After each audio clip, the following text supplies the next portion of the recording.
Assalamualaikum warahmatullahi wabarakatuh. Perkenalkan, saya Nisa Iqbal dengan NIM J331210195, Prodi S1 Ilmu Komunikasi kelas sore Universitas Semarang. Jadi, pada kali ini saya akan mempresentasikan tentang Ormas Islam dan perannya dalam pencegahan paham radikalisme keagamaan.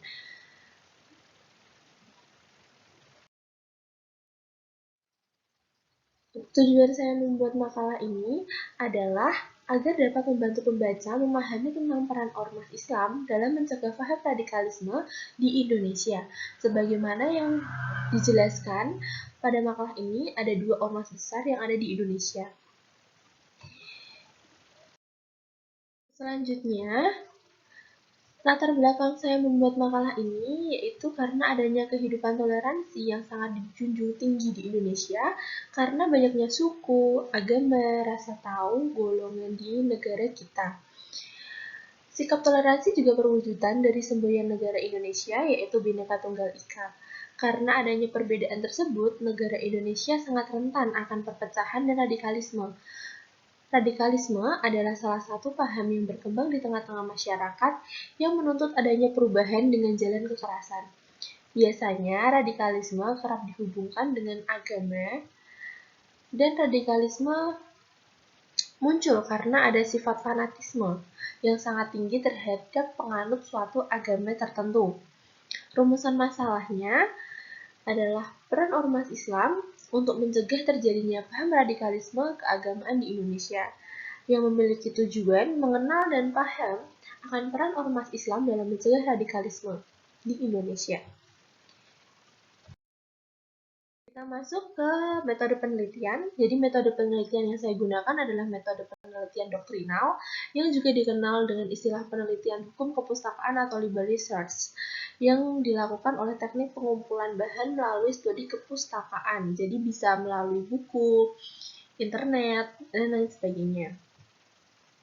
Kita masuk ke pembahasan.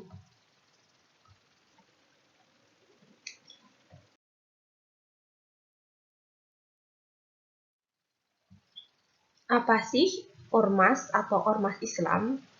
Jadi, ormas atau organisasi masyarakat itu adalah suatu istilah yang digunakan di Indonesia terhadap organisasi berbasis massa yang dibentuk dengan tujuan tertentu berdasarkan kesepakatan bersama.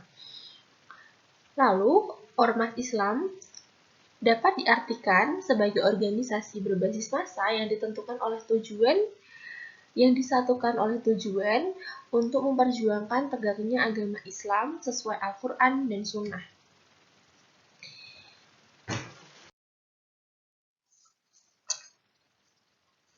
Lalu, apa itu radikalisme?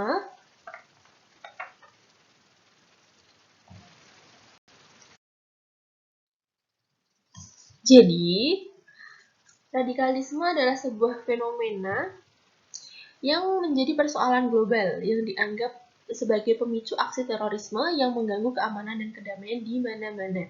Radikalisme agama tidak hanya terjadi pada agama tertentu saja, tetapi agama besar di dunia mengalaminya. Dan dalam konteks di Indonesia, radikalisme sering disangkut pautkan atau diidentikan dengan agama Islam karena agama Islam adalah agama mayoritas di Indonesia.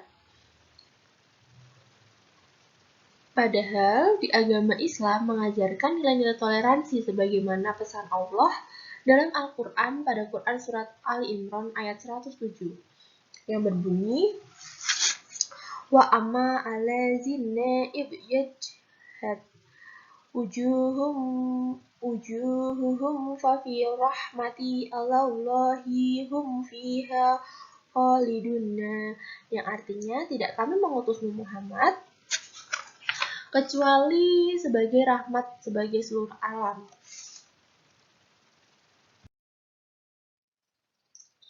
Ajaran agama Islam sendiri tidak pernah mengajarkan kekerasan. Oleh karena itu, di dalam berdakwah pun Islam jauh dari kekerasan. Bahkan dalam dakwah Islam menekankan pada seruan hikmah, mengajarkan hal yang baik, dan dalam membantah harus ada alasan yang baik pula.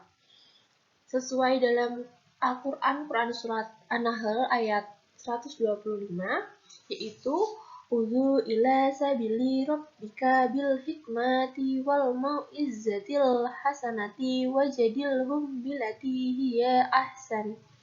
Inna rabbaka huwa alamu biman dala an sabilihi wa huwa alamu bil muhtadin.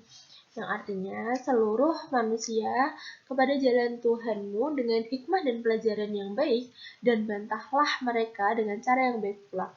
Sesungguhnya Tuhanmu dialah yang dapat mengetahui tentang siapa yang tersesat dari jalannya, dan dialah yang dapat mengetahui orang-orang yang mendapat petunjuknya. Lalu di Indonesia ada undang-undang radikalisme.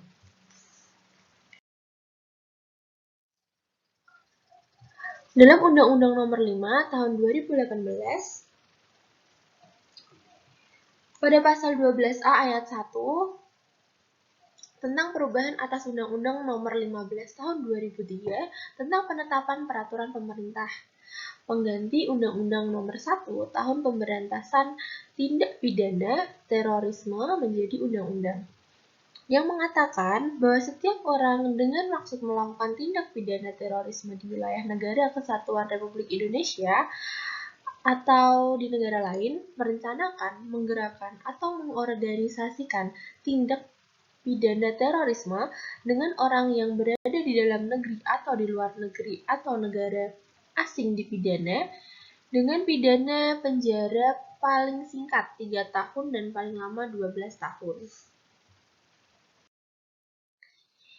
Lalu apa saja sih ormas Islam yang ada di Indonesia?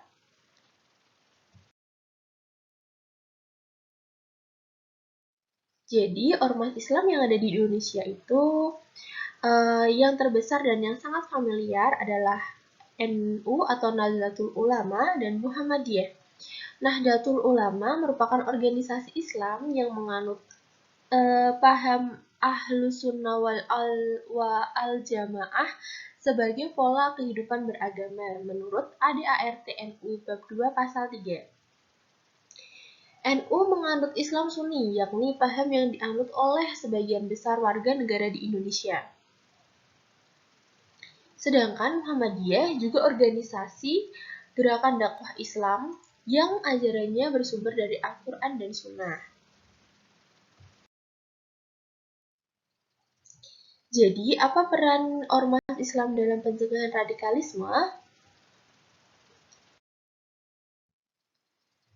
Peran ormas Islam dalam pencegahan paham radikalisme yang dilakukan oleh dua ormas terbesar yang ada di Indonesia, yaitu NU dan Muhammadiyah, sebagai organisasi Muslim terbesar, yaitu melawan radikalisme dan ekstremisme, di mana NU dan Muhammadiyah juga sangat berpengaruh dalam memainkan proses mediasi dan menjembatani seluruh lapisan masyarakat dengan pemerintah, dan menjadi aktor penting dalam menciptakan dan menjaga perdamaian.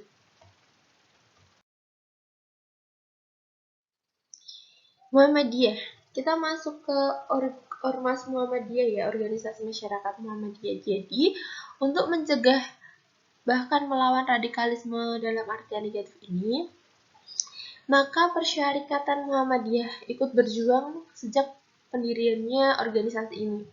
Jadi Muhammadiyah itu ormas Islam terbesar di Indonesia yang berjuang melalui pendidikan, karena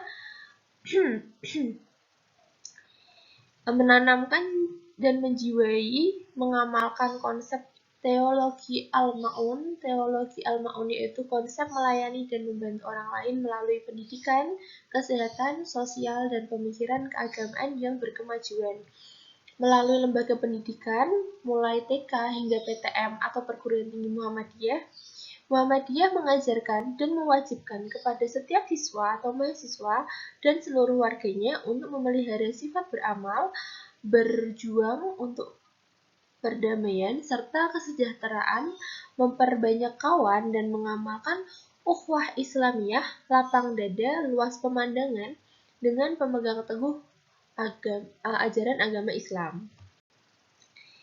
Lalu Nahdlatul Ulama atau NU ikut berjuang untuk mencegah paham radikalisme melalui politik atau pemerintah. Karena seperti yang kita tahu bahwa Nahdlatul Ulama atau NU merupakan organisasi Islam yang menganut paham Ahlus Sunnah wal Jamaah sebagai pola kehidupan beragama menurut ADART NU bab 2 pasal 3 yang menganut Islam Sunni, yakni Islam yang dianut oleh sebagian besar warga di negara di Indonesia.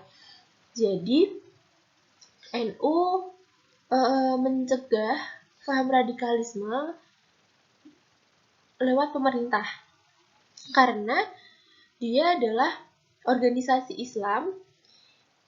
massa Islam, yang pengikutnya paling banyak diikuti di Indonesia.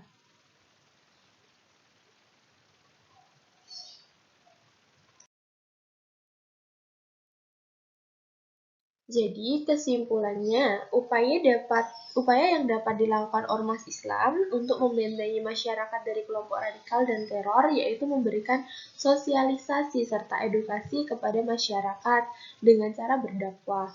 Banyak jalur untuk berdakwah dari setiap ormas memiliki fungsi atau jalurnya masing-masing. Masyarakat perlu diedukasi terkait ajaran agama yang benar, serta dihimbau agar selalu memupuk rasa toleransi yang tinggi. Melalui upaya ini, masyarakat dapat harmonis, rukun, damai, dan memiliki toleransi akan keberagamaan di Indonesia. Menjaga umat dari pemahaman yang keliru dan dapat bermuara pada tindak radikal dan teror. Ormas Islam memiliki peran penting menjaga agama. Menjaga agama tidak dijadikan tameng, menjaga agar agama tidak dijadikan tameng untuk membenarkan segala ajaran radikalisme dan terorisme. Menjaga agar agama Islam tetap rahmatan lil alamin. Jadi, antara dua ormas terbesar di Indonesia yang sudah saya sampaikan di makalah ini, yaitu NU dan Muhammadiyah. Kedua organisasi massa tersebut memiliki jalur dakwahnya masing-masing untuk saling mencegah paham radikalisme di masyarakat. Muhammadiyah lebih memilih untuk di jalan melalui pendidikan, sedangkan NU bisa melalui pemerintah atau politik. Sekian. Terima kasih.